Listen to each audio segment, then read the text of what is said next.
রসুল বলেন 6টা জিনিসের নিশ্চয়তা দাও আমাকে কয়টা? এই 6টা জিনিসের নিশ্চয়তা দাও, আমি তোমাকে জান্নাতে নেওয়ার জামিন হয়ে যাচ্ছি, আমি জামিন হয়ে যাব, আমি জিম্মাদার হয়ে যাব, আমি তোমাকে জান্নাতে নেওয়ার জিম্মাদার হয়ে যাব।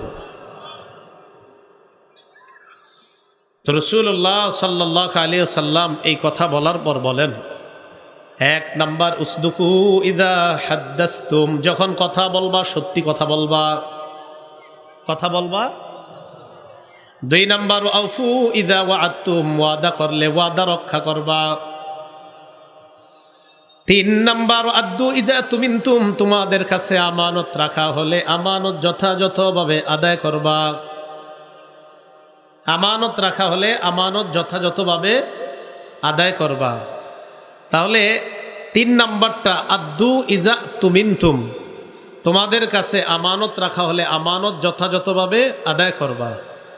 4 নাম্বার অগুদ্দু আবসারাকুম, নজর হেফাজত করবা।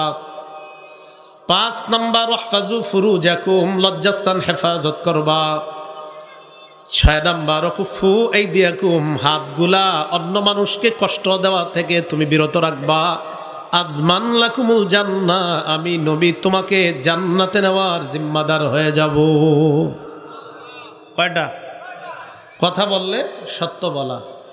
2 নাম্বার ওয়াদা করলে রক্ষা করা। 3 নাম্বার আমানত যথাযথভাবে পৌঁছে দেওয়া। 4 নাম্বার নজর হেফাজত। 5 নাম্বার লজ্জাস্থান হেফাজত। 6 নাম্বার হাতগুলা কষ্ট দেওয়া থেকে রক্ষা করা, বাঁচিয়ে রাখা। এই 6টা জিনিসের জিম্মাদারি যদি নিশ্চয়তা দিতে পারি, ইয়া রাসূলুল্লাহ, আমি নজর দিয়ে গুনাহ করি নাই, আমি লজ্জাস্থান দিয়ে গুনাহ করি নাই, আমি হাত দিয়ে কাউকে কষ্ট দেই নাই, আমি আমানতের খেয়ানত করি নাই, আমি ওয়াদা খেলাফ করি নাই, আমি কথা বললে মিথ্যা বলি নাই, রসুল বলেন আমি তোমাকে জান্নাতে নেওয়ার জিম্মাদার হয়ে যাব।